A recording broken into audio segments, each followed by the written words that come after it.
Afternoon के माध्यम का इंडेक्स नंबर के नाम और कुछ घरों में ये चैप्टर पूरा हो जाएगा। वो तो कल ही जाता अल्टीमेट दैट्स व्हाई कोई बात नहीं। ये मैंने कल ये नहीं पढ़ाया था, पीपीटी से टॉपिक पढ़ाए थे जस्ट इस वजह से कि जो बच्चे कल आए थे लेकिन वो लास्ट क्लास में उन्होंने अटेंड कुछ समझ में आ जाए और जिनको समझ में आया था कल आए नहीं। दैट्स व्हाई टॉपिक मैंने फिर नहीं रखा कि आज भी ऐसी ही है। तो अब बस ये मान के जैसी जिसकी सोच आगे पढ़ा कंप्लीट कर पढ़ के तो आप आएंगे क्या कहने का कोई फायदा नहीं। हाँ जी, नोट लिखा हुआ है जो परचेजिंग पावर होती है वो रुपये की वैल्यू होती है। वो क्या होती है? रुपये की वैल्यू होती है एक पर्टिकुलर ईयर में जब हम इस ईयर से कंपेयर करते हैं। और आज के एक रुपए की वैल्यू आज के एक साल बाद के एक रुपए की वैल्यू के बराबर नहीं है।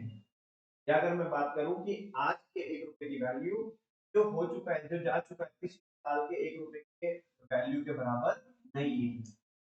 Over the period of time जैसे जैसे इन्फ्लेशन बढ़ती है वैसे वैसे रुपए की वैल्यू कम होती है। और वो कितनी हुई वैल्यू कम होकर के कितनी हो गई उसे हम फाइंड आउट कर सकते हैं बाय यूजिंग दिस फॉर्मूला। और ये कोई फॉर्मूला नहीं है, प्रॉपर है ना। जहाँ पे लिखा हुआ है फिलहाल जैसा जिन बच्चों ने समझा है उन्हें रिकॉल तो हो ही जाएगा। Purchasing power is equal to 1 upon consumer price into money. और इसका मतलब ज्यादा कुछ और नहीं है। अगर मैं नटशेल में बताऊं आपको तो ये है कि एक रुपया अपने आप में कितना है, सीपीआई है। मान लीजिए सीपीआई कितना है 170 है। एक रुपया अपने आप में 170 है तो 100 कितना होगा? यही क्या है purchasing power. It indicates that money purchasing power is the reciprocal. आपको कल भी कहीं ना कहीं यही समझाने की कोशिश की इनडायरेक्ट शब्दों में बाद में भी क्लास के बाद भी मसूद पूछ के गया था। उसके पहले वाली क्लास में भी जब मेरी था तो मैं ये बोल रहा था कि ये शो करता है कि एक रेसिप्रोकल रिलेशन होता है किसका किसके साथ? परचेजिंग पावर का कंज्यूमर प्राइस इंडेक्स के साथ। अगर कंज्यूमर प्राइस इंडेक्स बढ़ता है, कंज्यूमर प्राइस इंडेक्स कब बढ़ेगा? जब इन्फ्लेशन आएगी। तो और वी कैन से दैट कि there is an inverse relationship between purchasing power and CPI और इन्फ्लेशन। यस और no? as as CPI goes up, purchasing power goes down and vice versa. Yes or no? तो वो बोल रहा है accordingly if the consumer price index for a given year is 125, अगर किसी particular साल के लिए कंज्यूमर प्राइस को बता रहे 25 है, पावर ऑफ रुपीस, तो पावर कैसे निकालेंगे? 1 upon 125 multiply by 100 that is equal to 0.8। यानी कि एक रुपए की वैल्यू कितनी रह गई? 80 पैसे। कितनी रह गई? और महंगाई कितने परसेंट से बढ़ गई? 6% से। तो इसका मतलब ये है एक रुपया 125% है। तो कंप्लीट नंबर निकल जाए। या आप ऐसे बोलो कि एक रुपया अपने आप में है तो 100 कितना होगा? तो 80 पैसे। ये बच्चों हमने क्या किया? डिस्काउंटिंग की है। क्या की है? डिस्काउंटिंग की है। मतलब उस रुपए की वैल्यू को हम पीछे खींच के लेके आए हैं कि कितनी उसकी वैल्यू कम हो गई। ठीक है? It means the purchasing power of a rupee in the given year is 80 paise as compared to the base year. पिछले साल जो एक रुपए को इस साल अभी की 80 पैसे। ठीक है ना? With the increase in prices real wages go on decreasing. वो कह रहे हैं कि प्राइस बढ़ने से मार्केट में अगर प्राइस बढ़ते हैं तो जो रियल वेजेस होती है वो डिक्रीज हो जाती है। समझ गए ये क्या बात हुई? अरे बेटा किसी को अगर मान लिया आज 5 लाख रुपए का पैकेज मिल रहा है ना, और मार्केट में चीजों के प्राइस बढ़ते हैं, कोई भी चीज के प्राइस जो वो कंज्यूम करता है बढ़ते हैं, तो जो उसकी जो रियल वेजेस है ना, जो एक्चुअल वेजेस है वो तो लेट्स सपोज पहले 5 मिल रही थी, अभी भी 5 मिल रही होगी। लेकिन उसकी जो परचेजिंग पावर है ना, उसकी जो रियल वेजेस है, जो रियल इनकम है, ये बात नहीं है। मैंने आपको पहले भी पढ़ाया था कंज्यूमर इक्विलिब्रियम में, है ना, वो चॉकलेट वाला एग्जांपल देकर के। तो जो उसकी रियल वेजेस है वो क्या हो गई, कम हो गई। क्यों कम हो गई भाई? 5 लाख रुपए में पहले जितनी चीजें आती थी, अभी 5 लाख रुपए में उतनी चीजें नहीं आएगी, कम आएगी। ठीक है ना? Index number change in real wages, ये टॉपिक था, यूजेस ऑफ इंडेक्स। इसका यूज कहाँ पे आता है? इंडेक्स नंबर ये बताने में हेल्प करता है आपको इंसान की जो रियल वेजेस है तो कितना चेंज आया है। Real wages can also be determined in the following manner. Real wages को कर सकते हो, मैं नया नहीं है ये ऊपर वाला कॉन्सेप्ट। आप देखो, real wages is equal to क्या लिखा है? Money wages upon current price index into 100। सही जान दो ना, छोड़ो। मुझे बताओ परचेजिंग पावर कैसे निकालते हैं? Purchasing power is equal to 1 upon CPI into 100। Yes और नो? तो देखो रियल वेजेस निकालनी है, क्या निकालनी हो? रियल वेजेस निकालनी हो। तो ये फॉर्मूला क्या बता रहा है? फॉर्मूला बता रहा है 1 रुपए की 1 रुपया अपने आप में कितना है, तो 100 कितना होगा। और अगर मान लीजिए मेरे को वो वेजेस दे दे, क्या दे दे? मनी वेजेस दे दे, तो इनटू अगर मैं इसकी मनी वेजेस में मल्टीप्लाई कर दूं तो मेरे पास क्या निकल जाएगी इधर? क्योंकि मैंने मल्टीप्लाई कर दी वो नंबर, जैसे 5 लाख रुपए, तो उसकी एक्चुअल में वर्थ निकल जाएगी, रियल वेजेस निकल जाएगी। तो वही तो फॉर्मूला है कि जो रियल वेजेस है वो कैसे आई? Money wages upon CPI into 100। कैसे करें? ये रहेगा ना? हाँ बोलो ना, बस ये है। अच्छा, ये अगर तुम ऐसा नहीं लिखना चाहते हो तो मुझे बताओ ये क्या होता है? 1 अपॉन सीपीआई। 1 अपॉन सीपीआई क्या है? परचेजिंग पावर है। क्या है? Purchasing power. ये मतलब अगर तुम पूरा भी लोगे तो वो 100 से मल्टीप्लाई करके वो आता है, प्रॉपर प्रॉपर नंबर आ जाएगा। तो ये पूरा का पूरा क्या है? Purchasing power. तो अगर आपको क्या निकालना है, अगर आपको रियल वेजेस निकालनी है तो आप इसकी जगह, पूरे की जगह क्या रख सकते हो? Purchasing power. आप ऐसे भी सोच सकते हो real wages is equal to purchasing power into money wages. जैसे मैंने अभी वो 125 लिया था और उससे 1 रुपए की कीमत कितनी आई थी? 80 पैसे आई थी। कितनी आई थी? 80 पैसे। तो मान लियो मनी वेजेस जो मैं अभी एग्जांपल में बता रहा था 5 लाख रुपए, कितनी है मनी वेजेस? तो 5 लाख रुपए की इसमें मल्टीप्लाई होगी, 0.8 में मल्टीप्लाई होगी। बात समझ में आ रही है? और कितना आ जाएगा वो? 4 लाख आ जाएगा। कितना आ जाएगा?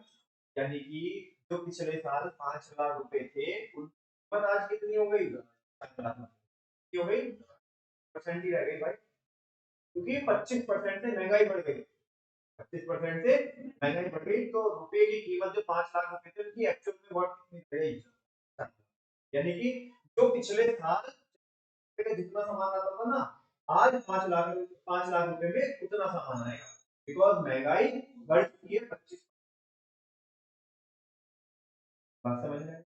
ये है इसका, और ये यहाँ पे लिखा हुआ है, देख लो बच्चों। Real wages is equal to money wages upon consumer price index into 100। या real wages is equal to, पूरे की जगह क्या लिख लो? ये जो होता है जो 1 अपॉन सीपीआई इनटू 100 होता है ये वाला, इसकी जगह में क्या लिख लूं? परचेजिंग पावर और मल्टीप्लाई बाय क्या? wages। क्या गया? Real wages. बात समझ में आती है? चलो, एक और इसमें बुलेट लिखा हुआ है कि इसका यूज कहां पे आता है। अभी अगर मैं आपको शुरू से दिखाऊं बच्चों, तो मैंने क्या बताया आपको कि कंज्यूमर प्राइस इंडेक्स नंबर का यूज कहां पे आता है? तो वेज नेगोशिएशन में, पॉलिसी फॉर्म करने में, प्राइस पॉलिसी फ्रेम करने में, को कंट्रोल करने में, टैक्सेशन पॉलिसी बनाने में, जनरल या कोई भी जनरल इकोनॉमिक पॉलिसी को फ्रेम करने के काम में आता है।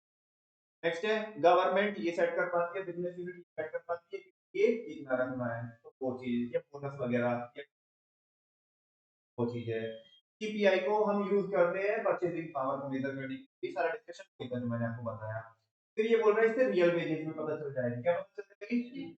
अच्छा, फाइनल एक बुलेट और बचा है, consumer price index numbers are also used for analysing markets for particular kinds of goods and services.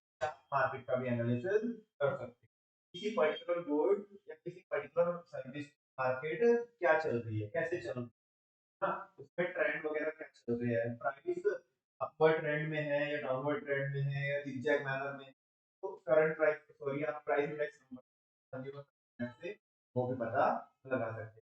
Particular good और सर्विस मार्केट के बारे में आप एनालाइज कर सकते हैं, इवन फोरकास्ट कर सकते हैं। पॉइंट कल भी पढ़ाया था मैंने, फोरकास्टिंग एंड फ्यूचर के बारे में बता सकते हैं, बिकॉज ये जो टॉपिक है ना इसका हल्का सा टॉपिक एक नीचे इन्होंने है ना।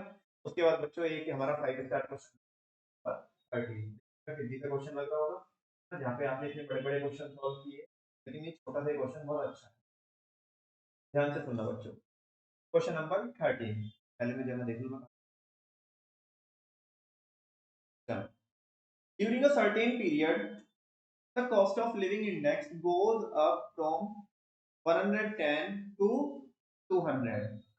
वो कह रहा है कि बेस ईयर में आमतौर पर देखो जो इंडेक्स लेते हैं हम बेस ईयर में वो 100 लेते हैं, क्या लेते हैं, लेकिन सावधान, बी केयरफुल, यहाँ पे उसने 100 नहीं बोला, इसने बोला कि जो इंडेक्स नंबर था वो बेस ईयर में कितना था 110 था, जो अब बढ़ के कितना हो चुका है दोस्तों, यानी कि जो चीज पहले का मतलब हुआ, जो चीज तो दो की बात पूरी करो, वेरी गुड, जो पहले 110 की आती थी वो अभी, आमतौर पर बच्चे क्या करते हैं जब उन पूरा कॉन्सेप्ट सीख लेते हैं तो वो 110 पे इग्नोर करते हैं, उनके ध्यान में ये बैठ जाता है कि बस कोई चीज बेस ईयर में 100 की आती थी, तो सीधा बोलते हैं महंगाई कितनी हो गई, डबल हो गई। यहाँ पे उसने बताया है कुछ ना देता तो हम कितना मानते 100, इसने लेकिन क्योंकि हो के दिया है सामने से कोई चीज पहले 110 की आई थी और अब वो कितने की हो गई 200 की हो गई, ठीक है ना। चलो देखते हैं।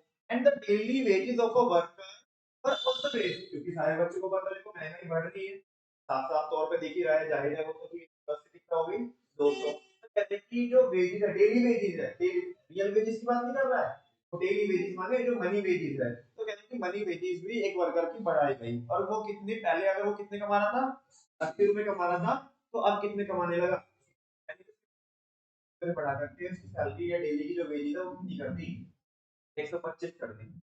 बात समझ में आ रही है, आपसे वो सवाल क्या पूछ रहा है, has the worker really gain, क्या वर्कर को वाकई में क्या हुआ है, फायदा हुआ है, कह रहा है क्या वर्कर को वाकई में फायदा हुआ है, पूछ रहा है आपसे, एंड इफ सो, और अगर हुआ है how much in real terms, तो रियल टर्म्स में कितना फायदा हुआ है, रियल टर्म्स में कितना है।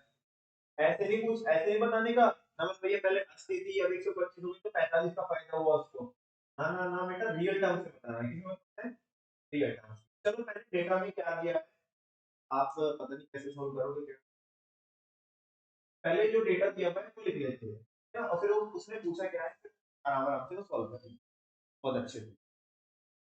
सॉल्यूशन नंबर,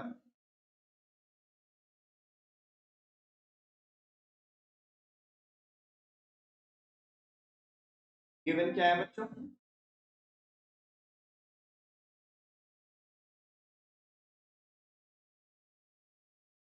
बेस ईयर की क्या गिवन है आपको, सीपीआई गिवन है, बेस ईयर सीपीआई कितना है 110, करंट ईयर की सीपीआई कितनी है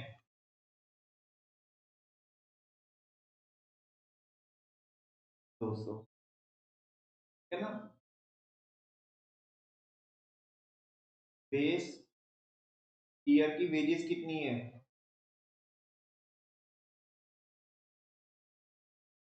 20, और करंट ईयर की वेजेस कितनी है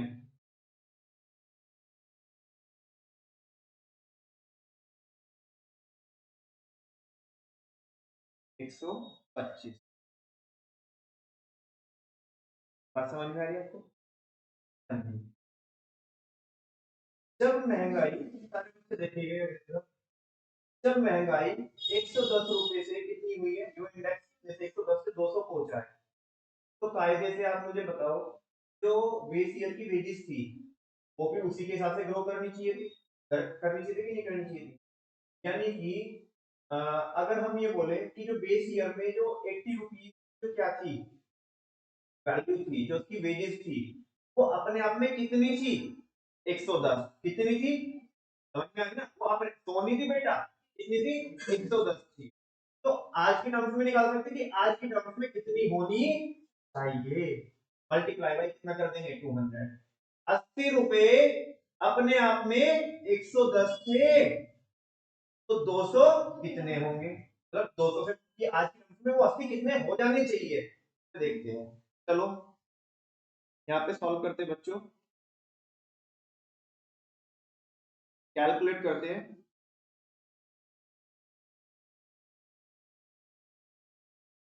what should be the wages? What should be the wages according to CPI? किसके अकॉर्डिंग? CPI के अकॉर्डिंग, ठीक है ना? तो वो क्या कह रहा है, वेजेस कितनी होनी चाहिए? 80 रुपए थी, और वो अपने आप में कितना थी? 110। तो कितनी होनी चाहिए? 200 हो जानी चाहिए। कर सकते हो सॉल्व? हाँ जी, एक जीरो से एक जीरो कैंसिल, और ये ऊपर बन गया बच्चों 1600 अपॉन 11। तो कितना हुआ ये? 11 वन टाइम, 5 बच जाएंगे आपके, और 4 टाइम चल जाएगा, ये हो जाएगा 44, 6 बच जाएंगे, और 60 तो 5 हो गया आपका 55, पॉइंट लगा के 0, और कितना बचा? 5 बच गया ना, तो 4 बार चलेगा, और फिर 6 बच गया है ना, और फिर 5 टाइम, बस ये आ जाएगा। यस और नो, मैं राइट और रॉन्ग? उसकी वेजेस कितनी हो जानी चाहिए थी? मैंने आपको क्या था, what should be the wages according to CPI? Wages कितनी हो जानी चाहिए थी, किसके अकॉर्डिंग? सीपीआई के अकॉर्डिंग। तो कितनी हो जानी चाहिए थी बच्चों? 145 रुपए 45 पैसे। और लेकिन हुई कितनी? 125। तो मुझे बताओ, सवाल पूछा, has the worker really gain? क्या वर्कर को गेन हुआ है? अरे नुकसान हुआ है। अगर उसको वर्कर को सीपीआई की अकल होगी, तो वो ऐसा सॉल्व करके बोलेगा, मालिक साहब मेरी सैलरी 125 नहीं, एटलीस्ट 145 रुपए मेरी वेजेस 145 उतना करना चाहिए, 145 रुपए 45 पैसे। फायदा तो मेरे को जब होगा जब उससे ज्यादा होगी रियल टर्म्स में। यहाँ पे तो वर्कर को क्या होता है? लॉस हो, लॉस हो रहा है बस। पहले इसका क्या आ जाएगा हमारे पास जवाब आ जाएगा, है ना? कि वर्कर बस कितना जवाब आया, क्या वाकई में वर्कर को गेन हुआ है या नहीं हुआ है? तो बोलो गेन हुआ है कि नहीं हुआ है? कॉल उतनी हो जानी चाहिए थी, बट यहाँ पे लिखेंगे बट वेजेस आर, वेजेस वो भी कौन से वाली? करंट वाली। कितनी है? 125। so we can say that, we can say that there is no any, there is no any gain to the worker। Worker को कोई क्या नहीं हुआ है बच्चों? गेन नहीं हुआ है। since wages should be 145.45, but the actual wages, but the actual wages is equal to rupees 125। बात समझ में आ रही है आपको? बताओ, है तो कुछ नहीं इसमें, लेकिन ये समझ में जब आएगा ऐसे कि 80 रुपए अपने आप में कितना है? 110 है भाई। जिस टाइम पे 80 रुपए मिल रहे थे, यहाँ पे सीपीआई कितनी थी? 110 थी, तो वो अपने आप में कितना है? और आज सीपीआई कितनी हो गई? तो उतना हो जाना चाहिए, 145 रुपए। पढ़ाई कितने उसके पैसे उसने इसी करे बढ़ा कर, तो अभी तो उसे कोई फायदा नहीं होना है, नुकसान होना है ना? फायदा तो कब होगा? जब वो 145 रुपए 45 पैसे ज्यादा आता होगा, है ना? चलो देखते हैं। तो हो गया ना? आगे देखते हैं उसने क्या पूछा है। Has the worker really gained? क्या वर्कर को वाकई में, बोलो, वाकई में नहीं हुआ है? ये तो हम बता चुके हैं। एंड इफ तो, और वो बोल रहा है कि अगर हुआ है तो कितना हुआ है ना? हुआ तो है नहीं, लेकिन इसे क्या हुआ है? लॉस हुआ है। तो लॉस निकाल के दिखाना चाहिए कि रियल टर्म्स में कितना लॉस हुआ है, नुकसान हुआ है। अब ध्यान से देखना बच्चों, उसे नुकसान निकालना है कि उसमें नुकसान कितना हुआ है।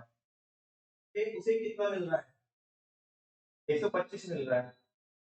फिर डिस्काउंटिंग कर सकता हूँ, 125 की डिस्काउंटिंग कर सकता हूँ मैं, यानी कि 125 जो से मिल रहे हैं उसे खींच के पीछे ले जाऊं मैं, बेस ईयर में ले जाऊं। बात समझ में आई मेरी? आपको मैं क्या कह रहा हूँ, वो टेक्निकल 125 को खींच के डिस्काउंटिंग करके फिर डिफ्लेट करके पीछे ले जाऊं बेस ईयर में। अगर वो 125, वो मुझे पता है वो क्या ही आएगा, कम आएगा, 80 से कम आएगा। क्यों आएगा कम? बिकॉज़ यहाँ पे मुझे पता चल गया नुकसान हुआ है। अगर वो 125 को जब मैं डिफ्लेट करूंगा, वो जितना भी कम आएगा, 80 से कम आएगा। मैं ऐसा इतना अप्रोप्रिएट क्यों बोल रहा हूँ कि 80 से कम आएगा? क्योंकि उसे नुकसान हुआ है। वो 80 से ज्यादा आता डिफ्लेट करके, अगर वो उसकी वेजेस कितनी होती, करंट वाले की वेजेस होती, वो 150 से ज्यादा होती, उससे कोई लेट्स से बोल 150 कर दी उसने, तो फिर आता गेन, आता क्या आता? लेकिन अभी गेन नहीं आएगा, अभी आएगा लॉस। तो वो लॉस निकालना है मेरे को। वैसे तो उसमें गेन कुछ आइडिया पर हुआ है, तो उसे गेन कितना हुआ है यहाँ पे, क्योंकि गेन तो हुआ है लेकिन लॉस निकाल के दिखा, तो लॉस निकाल के दिखाएंगे, इसे डिफरेंट कर लूंगा मैं। और डिफरेंट करके वो कोई तो नंबर 80 से क्या आएगा, कम आएगा।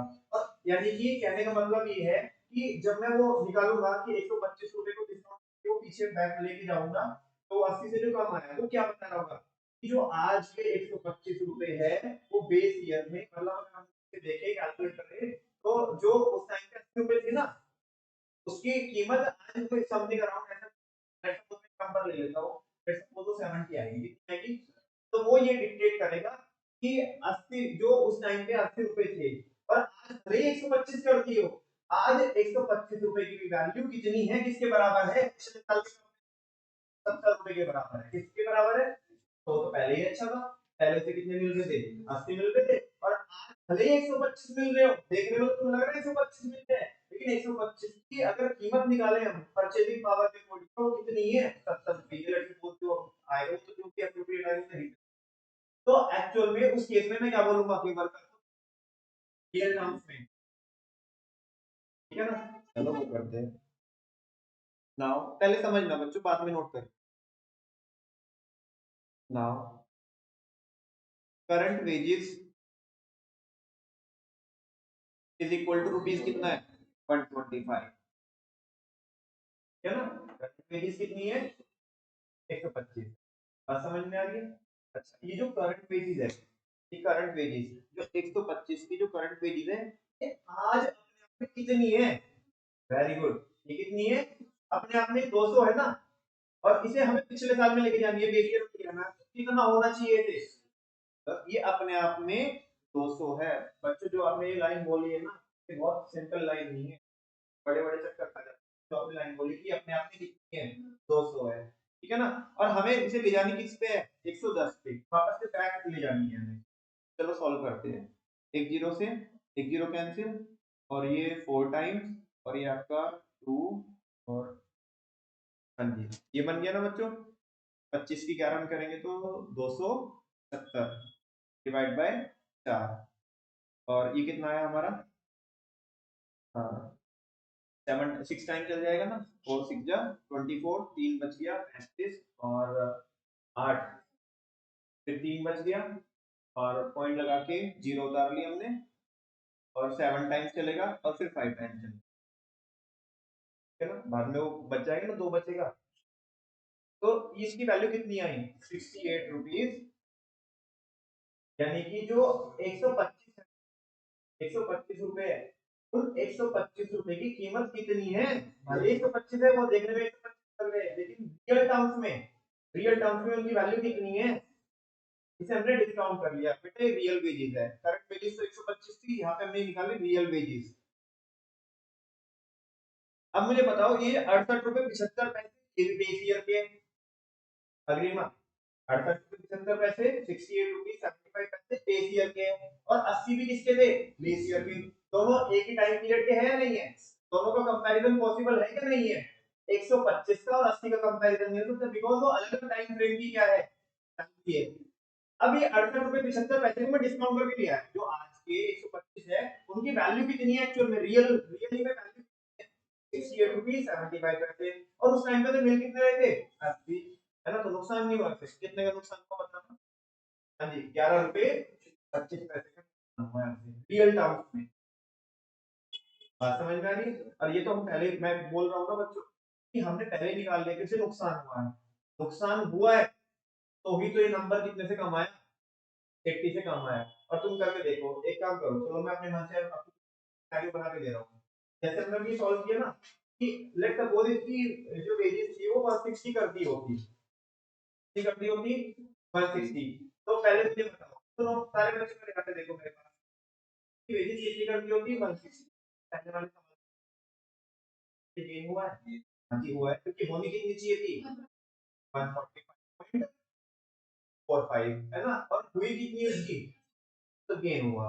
अब वो पूछ रहा है कि बताओ गेन हुआ तो कितना हुआ, गेन कितना हुआ? तो मुझे पहले ये बताओ कि जब हम उसे 160 को 160 बोला ना मैंने, 160 की डिस्काउंटिंग करेंगे, हम कैसे करेंगे कि 160 अपने आप में आज कितने हैं 200 है, तो 110 कितने होंगे, आप मुझे बताना वो नंबर देख देख लेना चाहे वो किससे ज्यादा आएगा, किससे ज्यादा आएगा, क्यों आएगा, क्योंकि मैं पहले पता लगा चुका हूं किससे क्या हुआ है, गेन हुआ।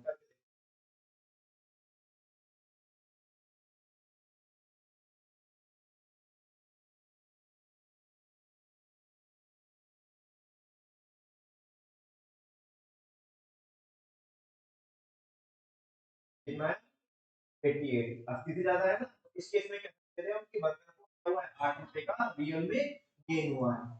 लेकिन यहाँ पे क्या बोलेंगे, worker has suffered, worker has suffered a loss of rupees, कितना बच्चों 11.25, यस और नो, दैट इज कैसे निकाला आपने 11.25, 80 माइनस 68.75, बात समझ में आ रही है, यस और नो, ये है बच्चों पूरा समझ। एक सिचुएशन और कराऊंगा आपको, मैं पहले ये कर लो, 145 रुपए 45 पैसे को लेके आओ वापस, तो तुम देखना कोई ना तो कोई गेन आएगा ना ही कोई लॉस आएगा, तो सीधा कितना आएगा 80 है। तो इस केस वर्कर को कोई ना तो फायदा हुआ ना कोई नुकसान हुआ, जितनी बढ़नी चीज उसकी वजह से, बिकॉज अपनी सबसे बेहतर सिचुएशन, मतलब सबसे बेहतर तो नहीं बोल सकते, वो इक्विलिब्रियम से वाली सिचुएशन है ना, गेन है ना लॉस है, मतलब ना ही तो कोई, अगर इसको चलो मैं पहले तो लिखो, तुम मैं बताऊंगा कि इस क्वेश्चन को अगर पूछे तो कैसे,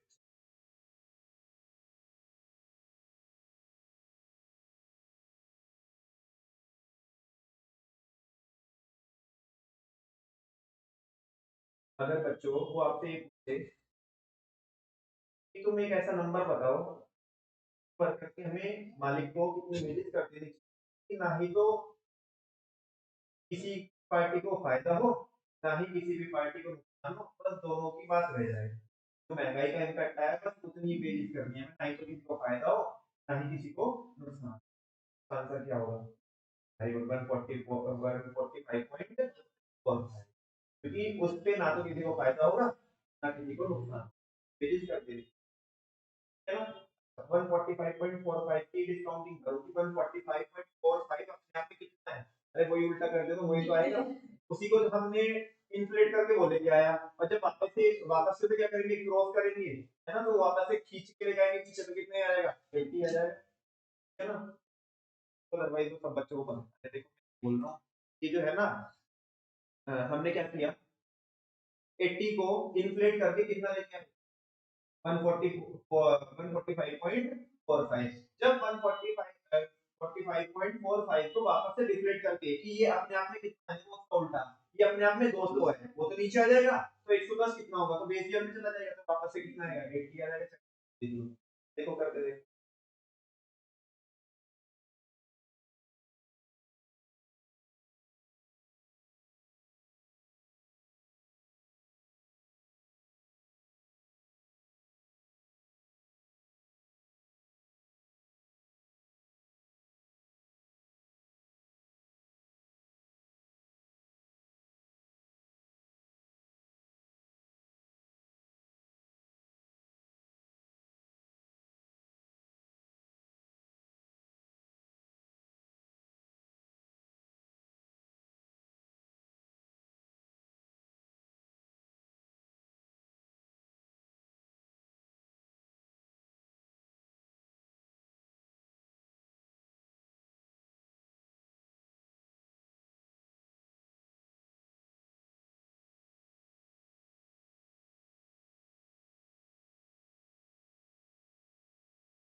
तो पॉइंट में वो तो क्योंकि वो जरा ना राउंडिंग ऑफ का फर्क 145.45 है, वो थोड़ा बहुत तो फर्क है, मतलब वो 80 है।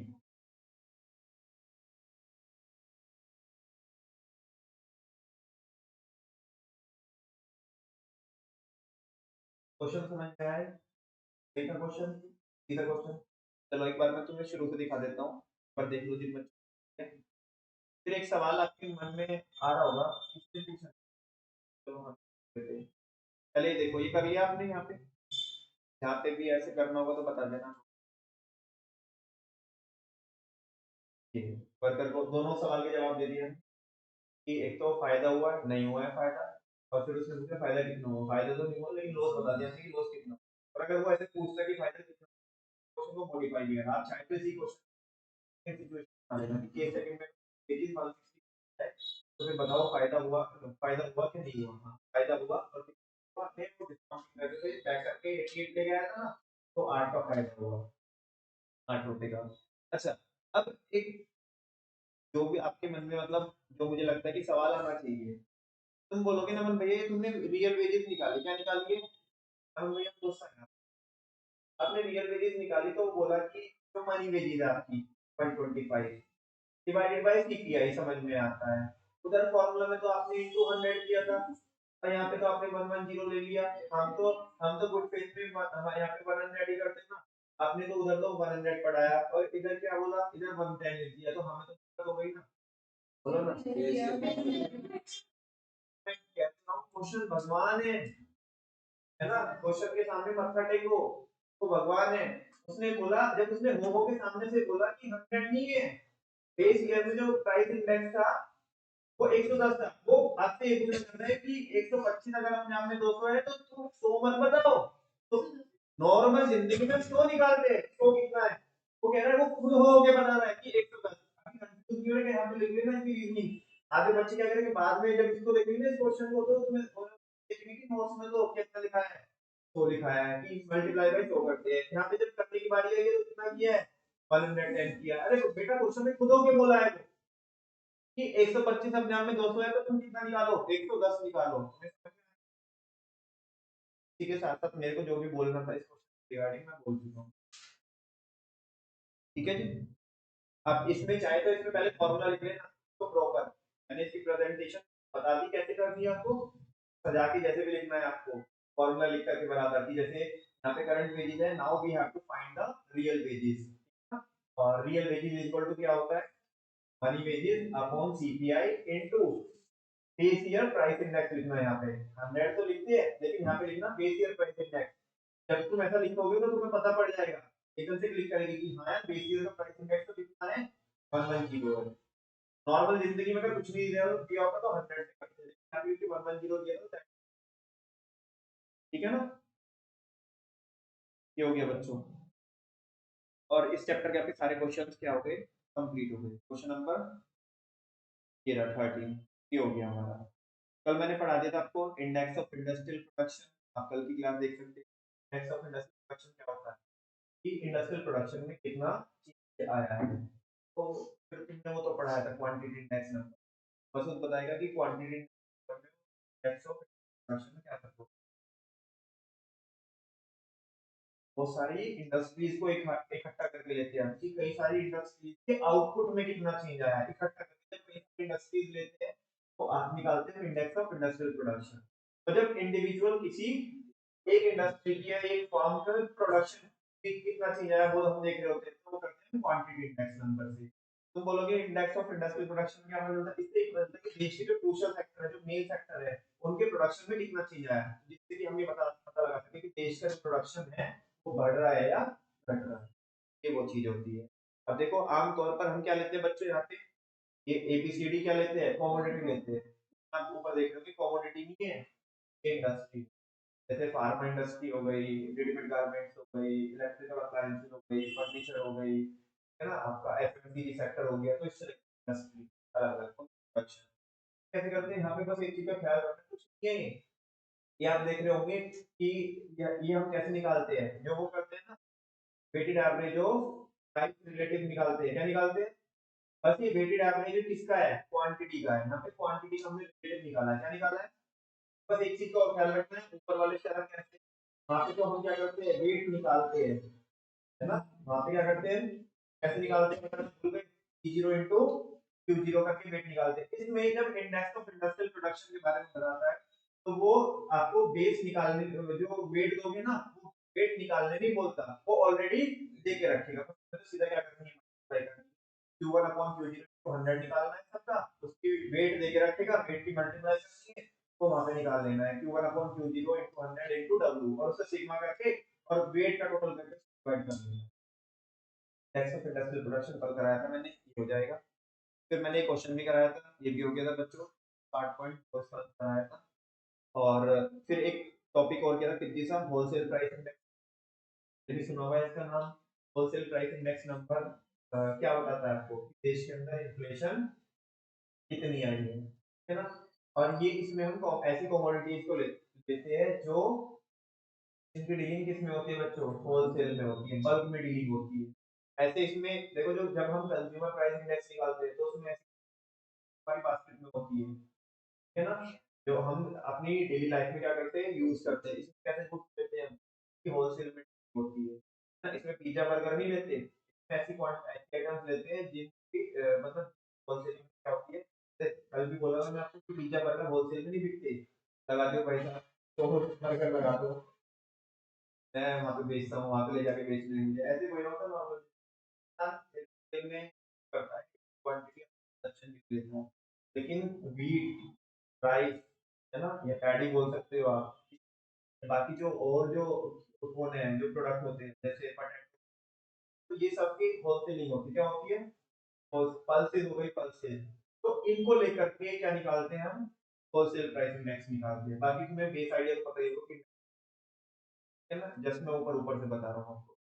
इन्फ्लेशन क्या होती है बच्चों, ये भी बताया था जब कॉन्टिन्यूसली प्राइस में इंक्रीज होते जाए, जितनी जितनी प्राइस में इंक्रीज नहीं कि 100 रुपए की चीज 102 हो गई तो अभी बैठ जाओगे महंगाई हो गई, जब कॉन्टिन्यूसली प्राइस बढ़ते रहते हैं उस सिचुएशन को बोलते हैं इन्फ्लेशन। क्या बोलते हैं, एक तो चेंज जो होना चाहिए वो अच्छा खासा मार्जिनल चेंज होना चाहिए, छोटा मोटा चेंज होना चाहिए, बड़ा चेंज होना चाहिए, बड़ा चेंज भी कॉन्टिन्यूसली हो रहा हो तो उसको बोलते हैं सिचुएशन को बोलते हैं इन्फ्लेशन। फिर यूजेस लिखे हैं, अब सेकंड यूजेस लिखे हैं इसके बच्चों, यूजेस मैंने ऊपर भी पढ़ाए थे ठीक है ना, थोड़ा सा उन्होंने बस टॉपिक था तो मैंने लिख दिया, बाकी मैं पढ़ा चुका हूं, फिर बहुत जल्दी से बताता हूं। पॉलिसी फॉर्मुलेशन में रिपीट पॉइंट है, इकोनॉमिक पैरामीटर है, कोई नई बात नहीं है, पहले ही देख लेते हैं हम क्योंकि ये पल्स मेजर करता है। नेक्स्ट है इंडेक्स नंबर, फोरकास्ट ट्रेंड को फोरकास्ट करने में हेल्प करते हैं कि प्राइस बढ़ते जा रहे हैं है ना। भाई मान लिया प्राइस जो करंट प्राइस इंडेक्स है वो बढ़ते हुए आते पिछले 5 सालों, तो हम क्या बोलेंगे भाई अगले साल में भी ट्रेंड ये चल रहा है बढ़ेगी। मान लिया ऐसे हो रही है इंडेक्स नंबर ऐसे चल रही है, पहले 5 साल बढ़ती है फिर 3 साल घटती है फिर 5 साल बढ़ती है, ट्रेंड आता है, एक हमारे को ग्राफ मिला, तो हम इसके बेसिस पे आगे के साल साल के लिए क्या कर सकते हैं फोरकास्टिंग कर सकते हैं।